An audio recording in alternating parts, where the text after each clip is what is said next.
সেই দুঃখটা তুমি ভুলতে পারোনি? কেন খুঁচিয়ে খুঁচিয়ে আমাকে দিয়ে কথা বলানোর চেষ্টা করছো শিরিন? কেন খুঁজাচ্ছ আমায়?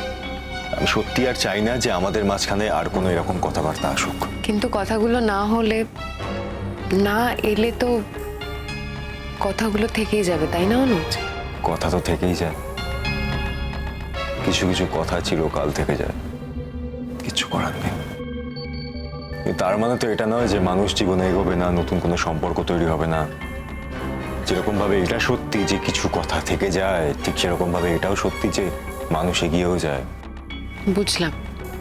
তবে কি বলো তো অনুজ, সব শেষে যে আমি তোমাকে আর পুবলুকে পেলাম, এর থেকে বেশি কিছু চাই না, আর আমার পাওয়ার থাকতেও পারে না। তবে ঠিক কতটা পেলাম সেটা কিন্তু সেই দিনের শেষেই বোঝা যাবে। তোমার যতটুকু পাওয়ার তুমি অবশ্যই পাবে। হ্যাঁ, আমি আবারও বলছি যে আমি মিথ্যে কথা বলবো না তোমাকে। আমি হয়তো তোমাকে 100% দিতে পারবো না, কিন্তু এটাও ঠিক যে তোমার যতটুকু পাওয়ার তুই পাবে। বাকিটা না হয় আমার নিজের জন্য থাক, আমার নিজের জন্য কিছুটা অংশ তোলা থাক। তো আমি তো আমার 100%ই তোমাকে দিয়েছি অনুজ। না সেটি একবার নিজেকেই প্রশ্ন করে দেখো। তুমি হয়তো নিজেকেই এখনো ঠিক করে জেনে উঠতে পারোনি, কিংবা চেনো না। হয়তো তোমার দেওয়ার মন ছিল কিন্তু তুমি দিয়ে উঠতে পারোনি।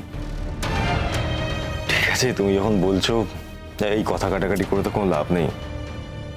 যতটুকু ফাঁক আছে আমরা বরঞ্চ চেষ্টা করি সেটাকে মেরামত করার। আমি দেখি আমি কতটা কি করতে পারি, তুমি দেখো তুমি কতটা কি করতে পারো। চেষ্টা করে দেখি একটা নতুন কিছু শুরু করার। দেখো শিরিন, তুমি পুবলুর মা। আমি সত্যিই চাই তুমি সুখী থাকো, কারণ তুমি যদি অসুখী থাকো তাহলে সেই ছাপটা পুবলুর উপরও পড়বে। শুধু সেই জন্য? সেটা একটা বড় কারণ তো অবশ্যই।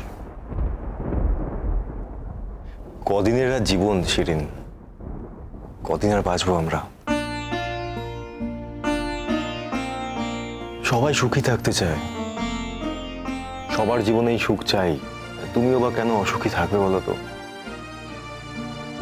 আমি সত্যি চাই শিরিন তুমি ভালো থাকো, তুমি হ্যাপি থাকো। থাকাটা উচিত, থাকাটা জরুরি, আর পুবলুর জন্য তো অবশ্যই। শুধু পুবলুর জন্য নয়, পুবলুর বাবার জন্য।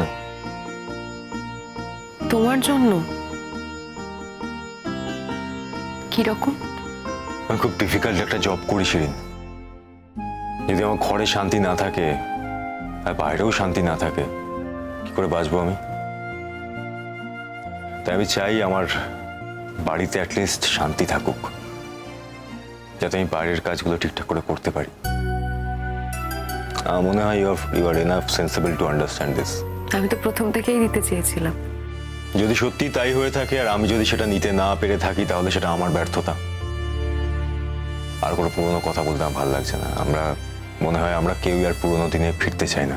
তাই থাক এই সমস্ত পুরোনো কথা, শুরু হোক না সবকিছু নতুন করে।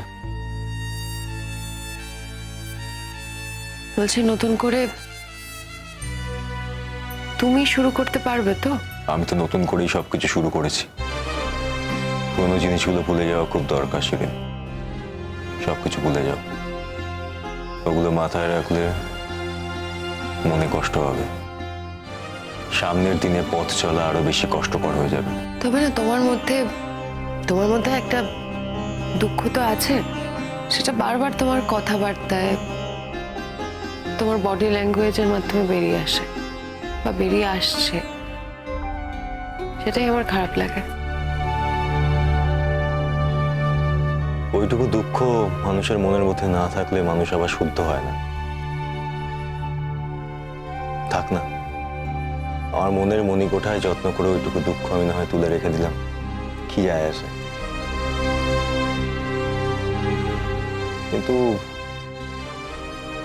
বাকিটা তো আনন্দের, বাকি সবটা তো আনন্দের। সবকিছু আনন্দ নিয়ে আমি থাকবো, আমরা থাকবো। আর আমি জানি যে তুমি নিশ্চয়ই আমাকে সেই আনন্দটা দিতে পারবে।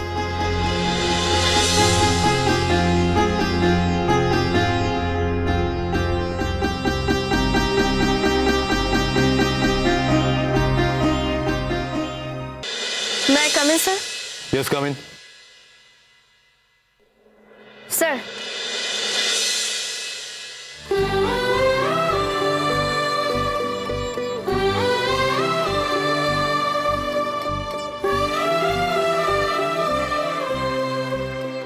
স্যার আমার কাছে খুব ইম্পর্ট্যান্ট একটা ইনফরমেশন আছে। একজন মা তার বাচ্চাকে আত্মীয়ের বাড়িতে পাঠানোর নাম করে পাচার করে দিচ্ছে। আমরা ঠিক কিভাবে অ্যারেস্ট করতে পারি স্যার?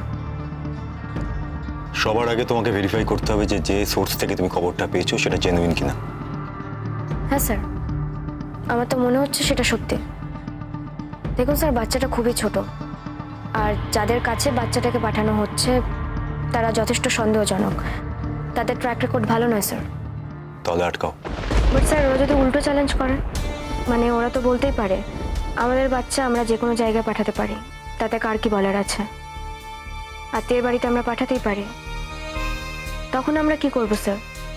মানে টেকনিক্যালি আটকাবো কি করে? স্যার দেখুন, থানা পুলিশ তো ওরাও করতে পারে। যদি সন্দেহজনক কিছু বলে মনে হয় তাহলে পুলিশ তাকে আটকাতেই পারে, এটা পুলিশের রাইট। আপনার থেকে পারমিশনের দরকার ছিল স্যার। তাহলে আপনি বলছেন আমরা এই কেসটা নিয়ে এগোতে পারি? হ্যাঁ, তবে একটু সাবধানে। আমার কাছে রিপোর্ট আছে যে অলরেডি কিন্তু তোমার সম্পর্কে একটা নেগেটিভ প্রচার করা শুরু হয়েছে। আপনি তো নিজের চোখেই সবটা দেখলেন স্যার। আমি কত রকমভাবে সবাইকে মোটিভেট করার চেষ্টা করেছি। ইনফ্যাক্ট ওদের ফেস্টিভ্যালেও পার্টিসিপেট করলাম। ওরা তো তখন সবাই খুব খুশিও হয়েছিল। তা ছিল। দেখো গুড্ডি, তুমি যেটা দেখেছো সেটা একটা অ্যাপারেন্ট পিকচার। আসলে ভেতরে ভেতরে একটা অন্যরকম খেলা চলছে। তুমি এখানে নতুন এসছো, আর ওরা এদের সঙ্গে এতদিন ধরে আছে। নানা রকম সময় নানা রকম ভাবে ওদেরকে বিভিন্ন রকম স্বার্থ পূরণে হেল্প করেছে। দেখো গুড্ডি, একটা জিনিস বুঝতে হবে যে এখানে যে সমস্ত ফ্যামিলিরা এক্সিস্ট করে তারা কিন্তু খুবই গরিব। বাচ্চাকে বিক্রি করে দেওয়া এখানকার একটা প্রফেশনের মতো হয়ে গেছে। এই বাচ্চাদেরকে বিক্রি করে এরা অনেক টাকা ইনকাম করে।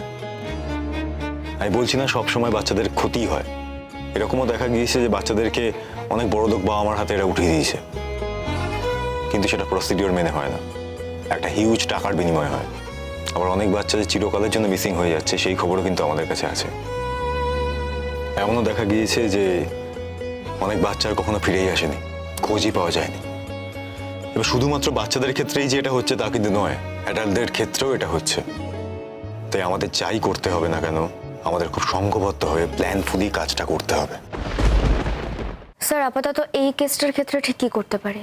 তোমায় খুব সাবধানে মুভ করতে হবে, খুব ভালোভাবে সমস্ত ইনফরমেশন কালেক্ট করে তারপরে স্টেপ নেবে। ওরা তোমাকে ফাঁসিয়ে দিতে পারে, খুব সাবধান।